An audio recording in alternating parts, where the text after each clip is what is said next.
C'est le journal de la mi-journée. À la une de ce jeudi, on est loin du retrait total et massif envisagé de Rebelle Juin 23 sur le sol congolais. Le différents accords de cessez-le-feu une nouvelle fois volés aux éclats par le Rwanda. Hier, ce mouvement Rebelle Juin 23 a attaqué la cité des Mouesso en territoire de Massissi, une attaque qui a fait plusieurs dégâts. Vous suivrez les communiqués de FARDC dénonçant cette énième violation du territoire congolais au début de ce journal. Également au sommaire de votre 13h, un sombre avenir pour une enseignante oubliée, débuté sa carrière en 1964 avec plus de 59 ans d'expérience et à ses jours victime d'un accident sur le lieu du travail en 2014. Joseph Ngalouangouma, aujourd'hui délaissé par le gouvernement, son regret s'accentue au jour le jour. Nos reporters l'ont rencontré, vous l'entendrez dans un instant. Et enfin, des patients amaigris et abandonnés dans une chambre délabrée et à la merci de la nature, sans suivi adéquat pour leur prise en charge médicale, faute de moyens financiers à l'hôpital général de référence de la Rive. Révolté face à cette situation, le médecin directeur de cet hôpital tire la sonnette d'alarme. Nous ferons le tour de quelques chambres à la fin de ces journaux. Voilà tout pour les sommaires. Mesdames et messieurs, encore une fois, bienvenue à vous si vous rejoignez la radio-télévision nationale congolaise.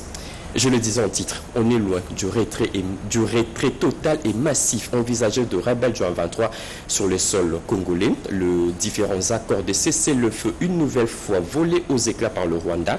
Hier, ce mouvement Rebelle Juin 23 a attaqué la cité des Mouesso en territoire de Massissi. Nous sommes là dans la province du Nord Kivu. Une attaque qui a fait plusieurs dégâts. Le FARDC dénonce cette énième violation du territoire congolais. Suivez ces communiqués avec Cédric Kenina. Fidèle aux violations constantes et à la non-observance des engagements souscrits, le Rwanda continue de distraire la communauté internationale et d'acheminer des renforts en troupes et en équipement en République démocratique du Congo. Resté dans la posture d'agression, son armée, les forces de défense du Rwanda et leurs supplétifs du M23 ont attaqué ce mardi 28 mars 2023 la cité des Mouesso en territoire des Massissi, malgré les déploiements de la force régionale. Les combats encore en cours ont provoqué des dégâts collatéraux et les déplacements de population. L'attitude de l'armée rwandaise démontre clairement la détermination du pouvoir de Kigali à défier la communauté internationale et à ne pas respecter les recommandations ni de l'Union africaine, encore moins de la communauté de l'Afrique de l'Est à laquelle ce pays appartient. Contre vents et marées, les forces armées de la République démocratique du Congo s'emploient à tout mettre en œuvre pour en finir une fois pour toutes avec les aventures des RDF et des terroristes du M23 RDC. Communiqué signé Njike Kaiko Guillaume, lieutenant-colonel. L'état de siège sera de nouveau prorogé. Un projet de loi portant sa énième prorogation sera soumis prochainement au Sénat et à l'Assemblée nationale pour un examen approfondi. Décision prise au terme d'une réunion présidée par le Premier ministre Jean-Michel Samalukonde avec quelques membres du gouvernement. Patito Ndwango, bienvenue Lusala et Julien Piana ont signé ces reportages.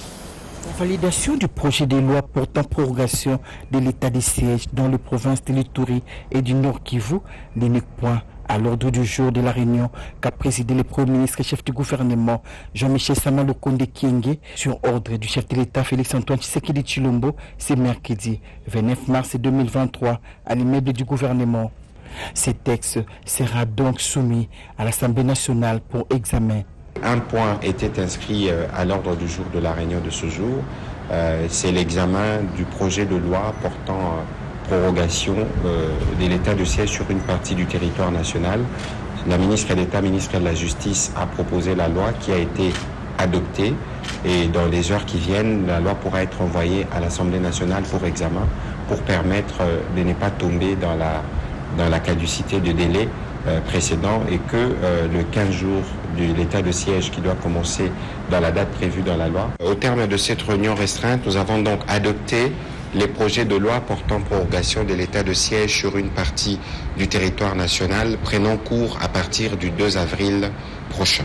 Cette réunion restreinte avec quelques membres du gouvernement s'est tenue dans le strict respect de l'article 48 de l'ordonnance portant organisation et fonctionnement du gouvernement, fixant les modalités de collaboration entre le président de la République, les premiers ministres et les membres du gouvernement, a conclu Patrick Mouyaya, ministre de la Communication et Médias, porte-parole du gouvernement. Le bâton de commandement ont changé de main dans plusieurs ministères. Des poids lourds ont fait leur retour aux affaires. Jean-Pierre Bemba a pris la tête de la vice-primature de la Défense. Vital Kamerhe prend la commande de l'économie et Peter Kazadi succède à Daniel Asselo à l'intérieur. Le cérémonie de remise-reprise ont eu lieu hier. Toto Sougou nous fait la ronde. C'est désormais Peter Kazadi Kankonde qui va chapeauter la vice-primature en charge de l'intérieur, sécurité et affaires coutumières. Le vice-premier ministre, ministre de l'Intérieur sortant, Daniel Asselo Okito, vient de céder son fauteuil au vice-premier ministre, ministre de l'Intérieur et Sécurité entrant, Peter Kazadi Kankonde. La cérémonie de remise-reprise s'est déroulée ce mercredi 29 mars 2023 en la salle Virunga au sein de cette institution. Le vice-premier ministre, ministre de l'Intérieur sortant, a encouragé son successeur dans ses nouvelles fonctions. Peter Kazadi Kankonde, qui vient pour pérenniser l'action du chef de l'État, a promis de marcher dans la même vision. La première séance du travail qu'il va avoir avec les dirigeants de son service lui permettra d'analyser avec eux les défis à relever à leur niveau en termes de qualité et de quantité des effectifs, de la modernisation de l'outil de travail, pour lutter contre toutes ces tracasseries policières décriées par le peuple et les usagers de la route. Peter Kazadi veillera à ce que l'inspecteur général de la police puisse renforcer son opérationnalité. Kinshasa, 29 mars 2023, le vice-premier ministre en charge de la défense nationale et les anciens combattants, Jean-Pierre Bemba Gombo, a pris ses fonctions mercredi en République démocratique du Congo à l'issue d'une cérémonie de remise-reprise avec son prédécesseur, Gilbert Kabanda. Je rends hommage au président de la République, Félix Antoine Tshisekedi Tshilombo, commandant suprême des forces armées de la République démocratique du Congo, pour la confiance qu'il vient de placer à ma modeste personne en me nommant vice-premier ministre en charge de la défense, a déclaré Jean-Pierre Bemba Gombo. Auparavant, le ministre de la Défense sortant a souhaité plein succès à son successeur en sa qualité de général à la retraite. Dépendant de votre ministère, ma disponibilité est totale et permanente pour l'ensemble des programmes auxquels vous jugerez ma contribution nécessaire. Remise reprise à l'économie nationale entre le ministre des Finances Nicolas Kazadi qui, jusque-là, assume l'intérim et Vital Kamerhe désormais vice-premier ministre, ministre de l'économie nationale. Les deux membres du gouvernement Sama 2 se sont adressés aux membres du cabinet et aux cadres et agents de l'administration de l'économie nationale en présence du secrétaire général au gouvernement et celui de l'économie nationale. Nous devons travailler pour le bien-être de la population, a dit le vice-premier ministre, ministre de l'économie nationale, Vital Kamerhe. On reste toujours dans la même veine. Eustache Mouhandi quitte le petites et moyennes entreprises pour la décentralisation. Il a pris le fauteuil hier au terme d'une cérémonie de remise-reprise. Au plan, c'est une femme, Judith Touloula, qui prend la commande, comme nous disent Françoise Bouela, Mireille Ndeke et Pompombre dans ces reportages. La série de remises-reprises amorcée ce mercredi permet aux nouveaux membres du gouvernement Sama 2 de prendre officiellement leurs fonctions. Au ministère d'État, ministère du Plan, c'est Judith Souminwa Toulouka qui prend les commandes. Cette experte senior a plus de 20 ans d'expérience dans la gouvernance démocratique et consolidation de la paix. Pour piloter ce ministère technique, l'actuelle patronne sera secondée par Omana Bitika Pascal comme vice-ministre. Un leader du Maniema, élu député provincial pour le compte de l'Union sacrée de la Nation. Pour Crispin Badou, ministre du Plan AI sortant, la nouvelle ministre d'État est une habituée de la maison pour avoir pris part active à toutes les réunions autour du PDLT 145, l'un des programmes phares du président de la République, retenu sur la liste des dossiers saillants de la nouvelle équipe. Le vice-ministre et moi-même sommes conscients des défis à relever.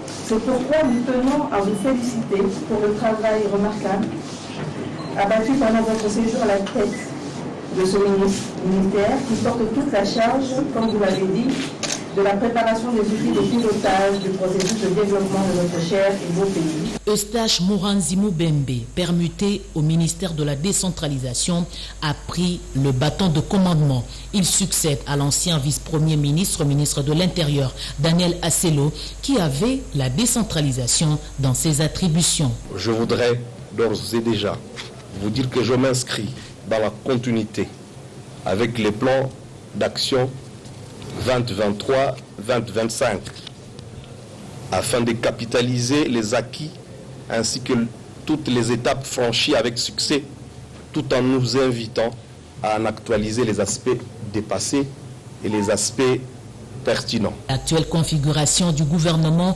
rattache à la décentralisation les réformes institutionnelles. Le nouveau patron n'a pas manqué de remercier le président de la République et le Premier ministre pour la confiance renouvelée en sa personne pour continuer à servir le peuple. Remaniement ministériel en RDC continue de faire la une de la presse congolaise. Un remaniement marqué par deux grosses surprises, dont Jean-Pierre Bemba qui prend la commande de la défense. Nous recevons sur ces plateaux notre confrère Jean-Pierre Ndolo Demazou pour faire le tour d'horizon. Bonjour Jean-Pierre. Bonjour Eric, bonjour à tous. Que disent Jean-Pierre, que disent ces matins le journal quinois par rapport à ces changements au niveau du gouvernement? Interview.cd évoque la nomination de Jean-Pierre Bemba. Pour le confrère, l'ancien président de la République est désormais l'une des figures les plus influentes du gouvernement congolais. Sa nomination intervient alors que le pays connaît un pic de tension avec son voisin, le Rwanda. SphinxRDC.com rapporte la joie exprimée par la population congolaise, civile et surtout les officiers militaires de l'armée à la nomination de Jean-Pierre Bemba.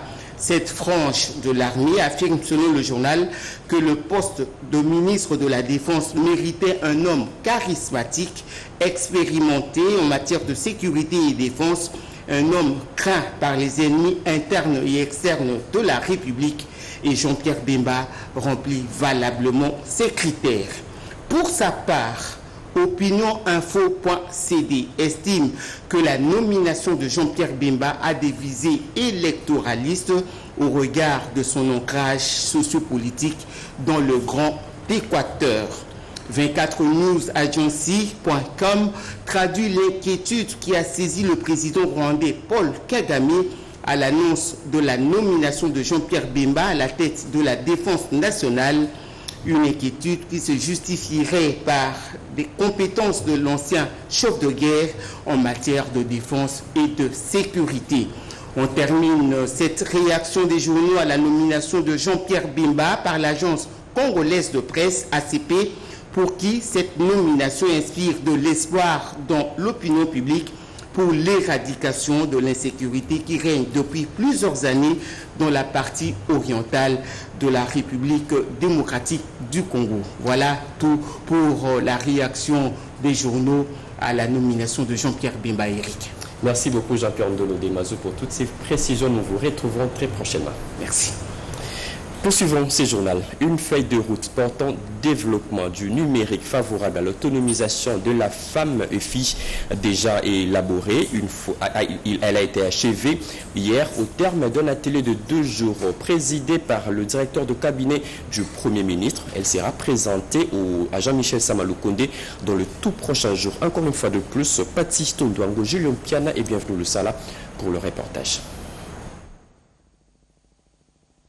Renforcer les activités du numérique dans la coordination des actions du gouvernement, renforcer la citoyenneté responsable sur l'éducation numérique, intégrer les numériques dans le programme scolaire en République démocratique du Congo, créer une plateforme du numérique ou un site consacré aux activités de l'entrepreneuriat féminin sont là.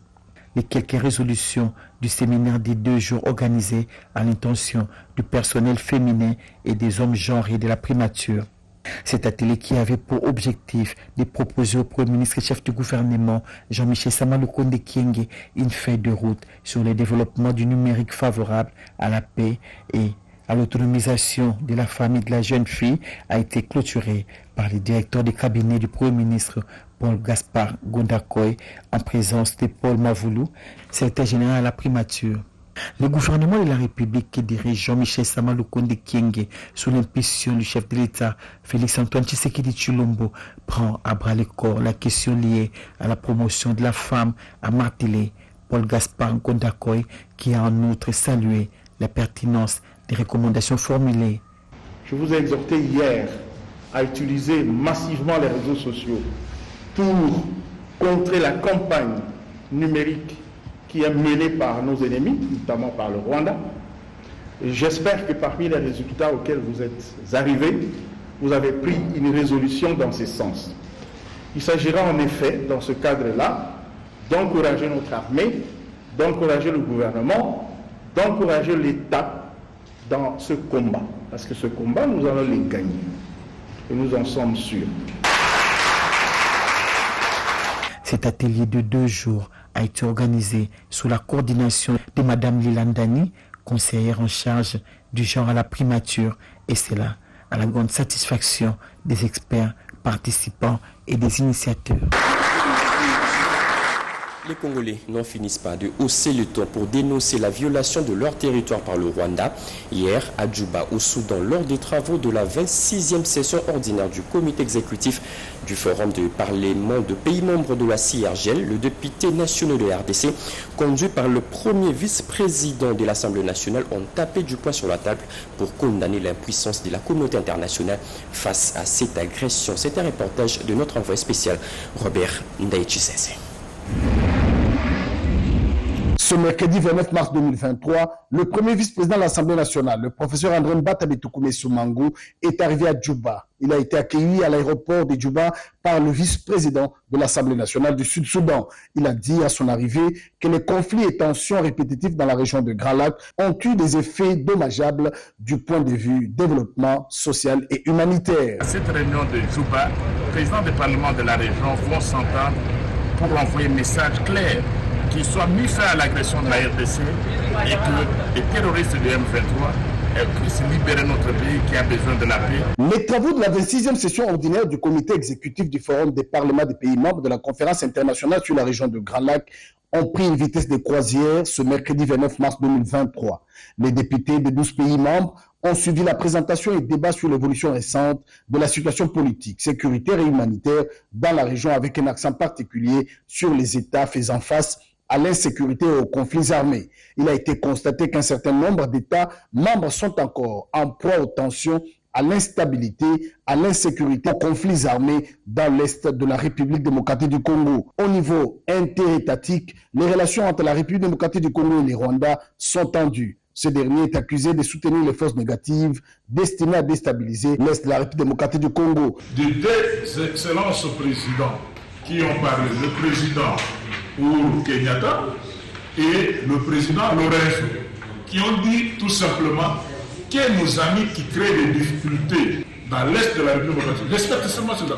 Les parlementaires présents ici à Djouba se préparent à déposer une résolution au cours de cette session sur la situation sécuritaire et humanitaire en République démocratique du Congo. C'est ce mercredi 29 mars que les travaux de la 26e session ordinaire du comité exécutif vont se clôturer après examen de versions actualisées des projets de résolution sur la situation sécuritaire et humanitaire dans la région de Grand Lac, notamment en République centrafricaine, en République du Soudan du Sud et en République démocratique du Congo.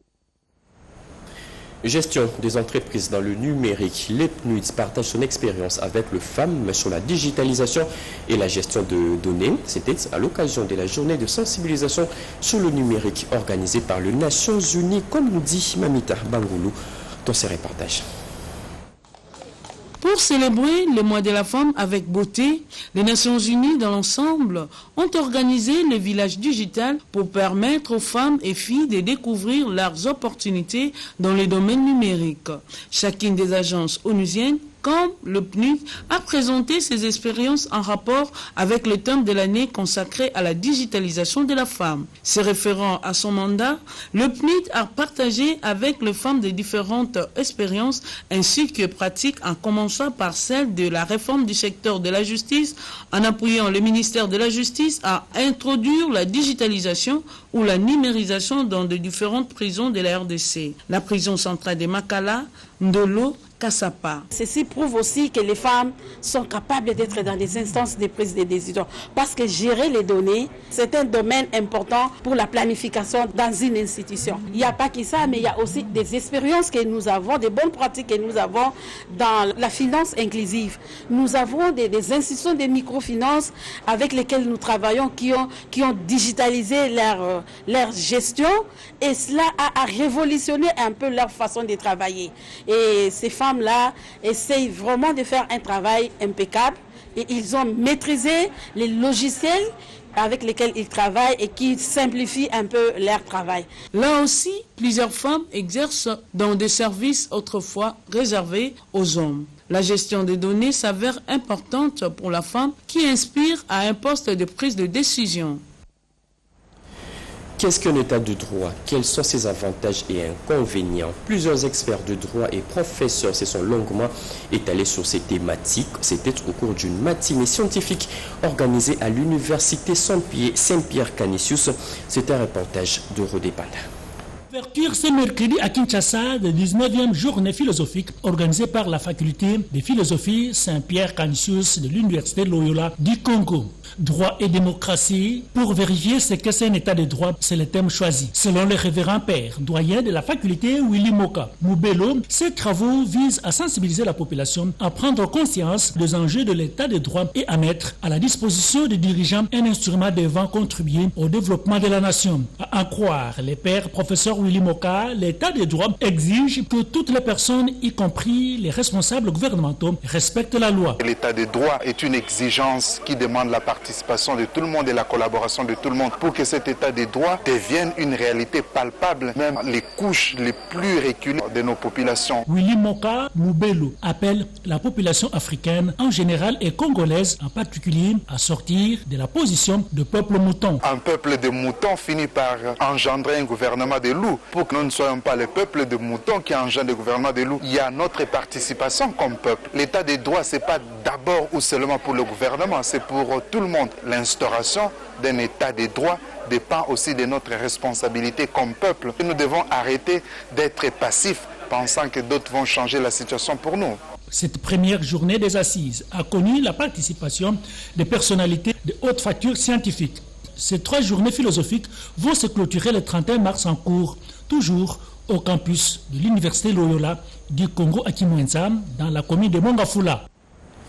J'en reviens sur ce que je disais au sommaire. Un sombre avenir pour une enseignante oubliée. Débuté sa carrière en 1964 avec plus de 59 ans d'expérience et à ses jours victime d'un accident sur son lieu du travail en 2014, Joseph Ngalouangouma, aujourd'hui délaissé par le gouvernement. Son regret, ça s'actue au jour le jour. Nos reporters Henriette Otono et Paulette Elumba l'ont rencontré. Suivez. C'est la parfaite illustration d'un cas parmi de nombreuses célébrités féminines qui sont souvent ignorées par la société. 79 ans d'âge et 59 ans de carrière professionnelle au sein des différentes écoles d'enseignement catholique et public de la République démocratique du Congo. Joséphine Ngalouangouma, cette citoyenne congolaise pétrie des talents. Elle débute sa carrière en 1964, juste à ses 20 ans. C'est l'Institut Maria Goretti de Kimpese qui lui a offert son premier emploi. C'est dans le Congo central, au couvent de Sœurs. Ce, avant d'être affectée au cycle d'orientation au sein de la même école. Elle devient professeure. En 1968, la voilà propulsée à la direction de l'Institut Maria Goretti. Ce n'est qu'en 1991, après son mariage avec M. Lombatenda François, journaliste à l'OZRT, aujourd'hui RTNC, qu'elle quittera le Congo central pour la capitale Kinshasa afin de poursuivre sa carrière professionnelle. Joséphine Ngalo-Ngoma n'a pas baissé le bras malgré toutes les exigences de la vie conjugale. De cette union est sorti 8 enfants, dont 3 garçons et 5 filles. En 2014, Joséphine Ngalo-Ngoma a été victime d'un accident au lieu même du service. C'était à l'EP4 Yolo Nord où elle a fait 24 ans de service. Cet incident malheureux l'a rendue à ses jours handicapée physique. Ses longs parcours et plein de souvenirs impérissables. Nos autorités de l'EPST, ils m'ont envoyé en Suisse une formation pendant 2 semaines. Quand je suis arrivé là-bas, on suivait la formation, toujours sur l'enseignement. On doit s'occuper des enseignants pour bien travailler, parce que le ventre affamé n'a point d'oreille. L'enseignant doit avoir le compte final. Et moi, je ne l'ai pas encore eu. Mais alors maintenant, j'attends qu'on s'occupe de moi. Qu'on dise que l'enseignement est un apostolat, Madame Joséphine Ngalo-Ngoma l'a pour autant exercé avec toute la passion voulue. La nation lui est redevable en attendant sa retraite, avec beaucoup d'honneur à la mesure de service qu'elle a rendu à la République dans le domaine précis de l'éducation. Les femmes et la santé dans l'environnement numérique, c'est le thème débattu au cours d'une matinée. Les participantes ont aussi appris comment se servir du numérique avec leur téléphone pour faciliter les consultations médicales. Retrouvons encore une fois de plus Rodé Panda dans ses reportages. Femmes et la santé dans l'environnement numérique, cet aspect a servi de sous-thème qui vient étayer le grand thème international consacré essentiellement à l'innovation et les technologies pour l'égalité des sexes, pour un monde digital inclusif, appuyé aussi par la vision nationale. Le docteur Isabelle Lumboui, oratrice experte sous plusieurs casquettes en tant que présidente de la commission de prévention et biosécurité au secrétariat technique des ripostes contre la COVID-19, chef de service de l'hygiène et salubrité de la ville-province Kinshasa, a été associée à cette manifestation pour donner un enseignement de sensibilisation et d'information basé sur la santé de la femme dans l'environnement numérique. La femme qui donne la vie reste le premier agent sanitaire dans la communauté. Un petit geste de sa part peut sauver des vies à travers les smartphones. C'est pourquoi même l'hygiène alimentaire dans nos ménages, regardez tout ça à l'internet de monde, hygiène alimentaire. Vous allez comprendre qu'il y a beaucoup de choses que vous pouvez éviter. Il faut faire la dératisation à la maison. Comment faire la dératisation? Il y a des petites choses digitales. La présidente de Sœurs Amicales, SIM, Madame Gigandou, explique la quintessence de la journée. Nous sommes dit, on ne va pas laisser les jeunes filles à leur triste sort. Nous devons les encadrer, nous devons les encourager à aller de l'avant, à faire des grandes choses, parce que parmi nous, il y a des entrepreneurs qui peuvent sortir. Parmi nous, il y a des grandes personnalités. Une visite des stands où étaient exposés différents produits extampillés Made in Congo a clôturé la manifestation. Le gigantesque programme de développement local de 145 territoires vient de produire ses premiers fruits en Ituri. Le bureau central de coordination vient de recevoir ses premiers ouvrages. Il s'agit des écoles sorties de terre à Mambasa. Junior Selemani pour le détail. Et le développement durable en Ituri, souhait ardent du chef de l'État, Félix Antoine Tshisekedi Tshilombo, à travers le PDL, 145 territoires. Sa détermination est imprimée par le lieutenant général Luboyanka Shomadjouni, qui suit de très près l'exécution de ces projets au bénéfice du peuple iturien. À cette période de l'état de siège, lancé en Ituri en octobre 2022, c'est le week-end dernier que le chef d'antenne du bureau central de coordination en Ituri, Michel Ramazani, représentant le directeur général Jean-Mabi Moulumba, a procédé à la remise technique de premiers ouvrages dans le territoire de Mambasa, en présence de l'administrateur de ces territoires le plus vaste de l'Ituri. Il s'agissait des écoles primaires Ekoué et Sayouni, respectivement dans le chefferie de Walese-Karo et de Mambasa. Pour nous, comme antenne de Beseko, province de l'Ituri, c'est un sentiment de joie et de satisfaction de réceptionner techniquement ces deux ouvrages. Les Mambassiens ne sont pas restés indifférents face à ces bienfaits du gouvernement congolais. Vraiment, ces bijoux doivent être bien gardés, bien soignés, bien entretenus, afin que des générations qui viendront après nous sachent que vraiment Ceux qui nous ont précédés ont fait grand chose et nous allons ajouter. Érigé par l'agence locale d'exécution Kororeba, chaque ouvrage est constitué de 2 bâtiments, 3 salles de classe, un bâtiment administratif, une salle polyvalente, plus bloc sanitaire de 8 pièces et sont tous dotés de mobilier de bureau, kits scolaires et 20 bancs par salle de classe. L'histoire retiendra les noms de ces bâtisseurs du temps.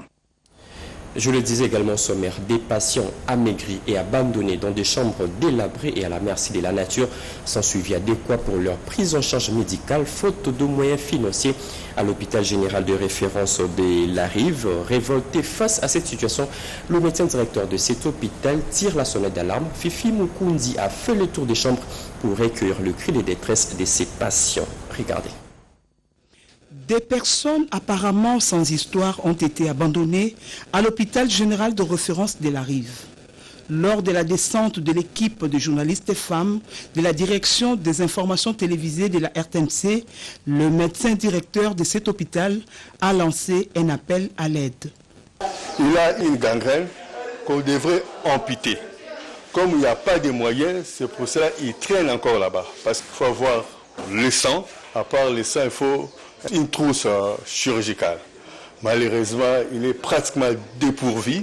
C'est pour cela que nous sollicitons aux gens de bonne volonté qui peuvent venir nous aider dans ce sens de trouver la solution à notre maladie ici. Dans la même chambre, peu éclairée, pas aérée et alitée, cette jeune fille visiblement nécessiteuse. Elle est fracturée des 2 os de la jambe. Elle aussi, la famille est inconnue. Nous avons transféré dans un certain nombre d'hôpitaux ici. Malheureusement, comme il n'y a pas un accompagnement, ils ont refusé. Le malade est retourné chez nous. Maintenant, elle est là. Avec notre plateau technique, il est difficile de le prendre en charge. À l'instar de ces 2 malades, une femme est dans l'attente d'une aide financière pour l'amputement de ses 2 jambes. Ça fait 2 mois que je suis hospitalisée. Ma sœur m'a abandonnée ici, mes jambes sont endommagées. Il faut que ces 2 membres soient amputés, mais je n'ai pas de moyens. J'ai des douleurs atroces. Sans frais de fonctionnement, il est difficile pour cet hôpital général de répondre à la forte demande de la population vulnérable.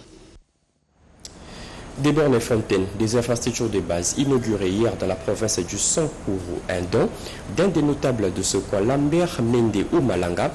Il a également procédé au lancement de l'opération de reboisement pour lutter contre le réchauffement climatique. Cédric Kenina pour les détails. Acteur politique, mais aussi acteur du social, son séjour dans le Sankuru est révélateur de ses qualificatifs d'acteur de développement qu'incarne le député national Lambert Mende Oumalanga. Plusieurs projets ont été inaugurés et sur cette longue liste, le note les ponts jetés sur la rivière Lodja, secteur de Mpwenke, 2 unités de distribution d'eau potable à Ochudi et Ongondo Mende, secteur de Kondochumbe, et ce, avant de présider l'opération de transplantation des acacias et arbres fruitiers dans la savane d'Omayecha, où les fonds forestiers viennent de lancer une opération de reboisement avec les paysans de la fondation Ichuka, de l'élu de Lodja. Ce projet qui, pour moi, est porteur de développement pour la population de cette partie du secteur de Kondochumbe dans le territoire de Lodja en province du Sankuru. Je ne me doute pas que ce projet ira jusqu'au bout, avoir le sérieux avec lequel les ingénieurs, la population et tous nos partenaires au sein de la fondation s'adonnent pour donner vie à cette initiative. Dans un autre registre, les meilleurs élus de Lodja a procédé à la présentation auprès des responsables de la CCU, son parti, de la bannière de l'Alliance État de droit, sous laquelle sa formation politique va concourir au prochain scrutin. tôles et titres de propriété ont été remis également à la Fondation Echuka au profit de l'école primaire Olela Kele dans le but d'apporter un appui au programme de la gratuité de l'enseignement de base. Vision portée par le chef de l'État Félix-Antoine Tshisekedi. C'est fini pour ce journal de la mi-journée. Mesdames et messieurs, ce journal a été réalisé par Papi Ndinamo, Pascal Chicho, Mariam au CIA ainsi que Nzengele Bassosa. Merci de nous avoir suivis. L'actualité continue sur nos antennes. Retrouvez à 19h Annie Mbalaka, 20h Sandra Nyangi Tabou. Moi, je vous retrouve demain à la même heure. Au revoir.